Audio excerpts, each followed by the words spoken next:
যে সমন্বয়ক উপদেষ্টা পরিষদে আছেন সেই 3 জন এবং আপনি এবং জনাব হাসনাত আব্দুল্লাহ, আপনারা 5 জন যদি ধরে নেই তাহলে এই যে কি জানি বলে নাগরিক কমিটির জনাব পাটোয়ারি, জনাব আক্তার, তারাও কিছুটা সরকার চালাচ্ছেন। আপনারা সব জায়গায় সালিশ মোকদ্দমা করতেছেন, আপনাদের কথায় আপনারা বদলি করতেছেন, আপনাদের কথা আমি যা শুনি আর কি, এইগুলি কি মিথ্যা? মানে উপদেষ্টাদের মধ্যেও অনেকে এইটি দেখতেছেন যে আপনারা যেটা বলতেছেন, আপনারা যেদিকে যাইতেছেন দেশটা সেদিকেই যাচ্ছে। ব্যাপারটা এরকম না। পারসেপশনে আমরা দেখতে পাচ্ছি যে আপনারা রাজনৈতিক দল করবেন, রাজনৈতিক দল করার জন্য আপনাদের টাকা দরকার হবে। বিভিন্ন জায়গা থেকে আপনাদের টাকার অন্য রাজনৈতিক দলগুলোর সাথে যদি আপনাদের মাঠে মোকাবেলা করতে হয় তাহলে আপনাদের টাকা লাগবে। টাকা লাগার জন্য আপনারা বিভিন্ন জায়গা থেকে চাঁদা নিচ্ছেন। কখনো সেই চাঁদা গাড়ি হয়ে আসছে, কখনো সেই চাঁদা বাড়ি হয়ে আসছে, কখনো রূপায়ণ টায়ারে আপনাদের অফিস হয়ে আসছে, কখনো আপনার কম্বল হয়ে আসছে সার্জিস, কখনো আসিফ মাহমুদের হেলিকপ্টার হয়ে আসছে।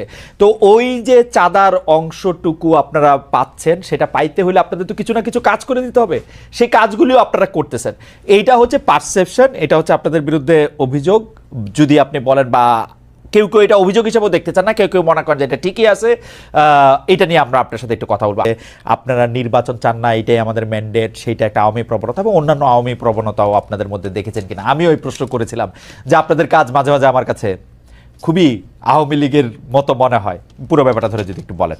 যেমন ভাই এক্সাম্পলটা দেন, আপনার লাস্ট কথার একটা যে এক্সাম্পল। যেমন আওয়ামী লীগও পছন্দ করতো না তাদের বিরুদ্ধে কোনো কিছু লেখা হইলে, আওয়ামী লীগ কোনোদিন পছন্দ করতো না তাদেরকে কেউ সমালোচনা করলে, আওয়ামী লীগ খুবই বিভিন্ন জায়গায় গিয়ে এই হুমকি দিত আমরা যেটা বলবো সেইটাই হবে। আওয়ামী লীগ বলতো যে ভোটের দরকার নাই, উন্নয়ন আসে।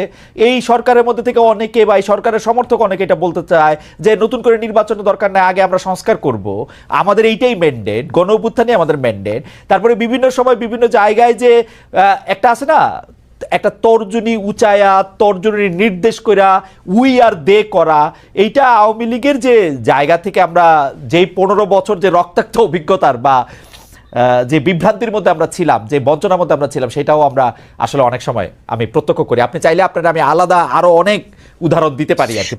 এখন একটা ভাই শোনেন, একটা জিনিস আপনাকে বলি, সবচেয়ে বড় কথাটা হচ্ছে আমি আপনার একটা কথার সাথে সম্পূর্ণ দ্বিমত করি এবং এই কথাটা আমার কাছে মনে হয়েছে খুবই জেনারেলাইজড একটা কথা।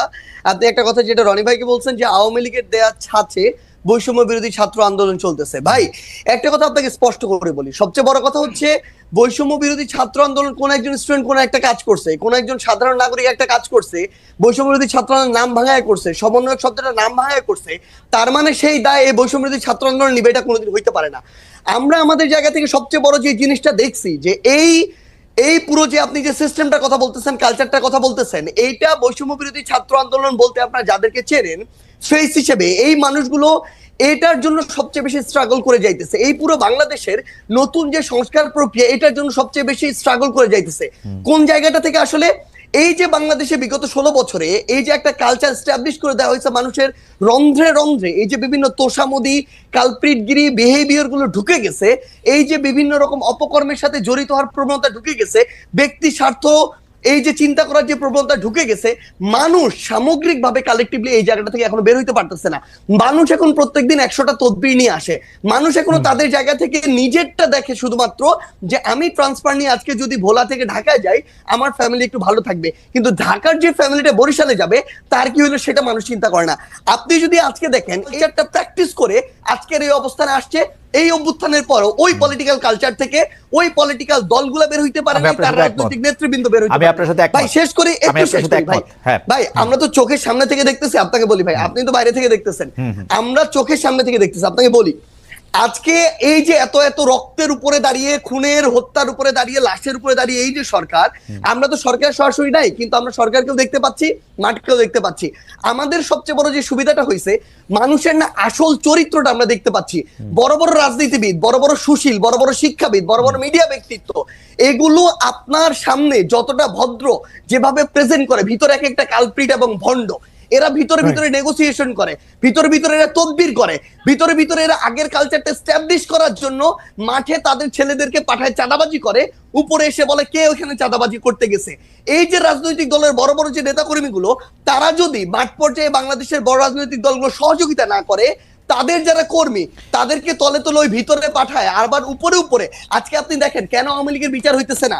আওয়ামী লীগের বড় বড় নেতা কর্মীগুলোকে শেল্টার দিয়ে রাখছে।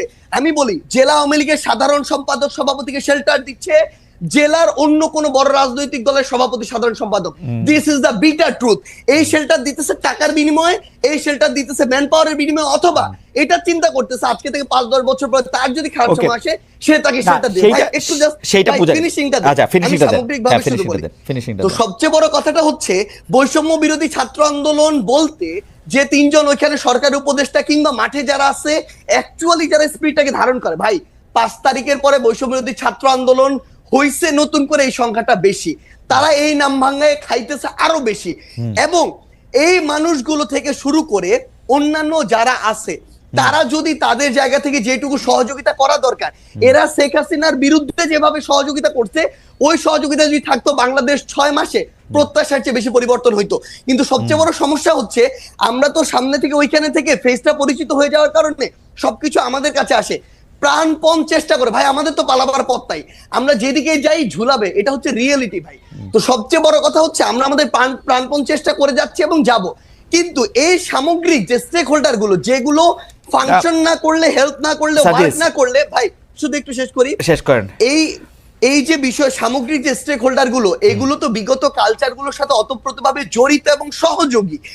এরা যদি এই কালচার থেকে বের না হয়, বৈষম্য বিরোধী ছাত্র আন্দোলন বলতে যাদেরকে চেনেন বা যারা আছে তারা তাদের জায়গা থেকে যতটুকুই কাজ করুক না কেন ওই কাজগুলো আওয়ামী লীগের মতো করে হয়ে যাচ্ছে। সাজিস খুবই চমৎকার আপনি বলছেন।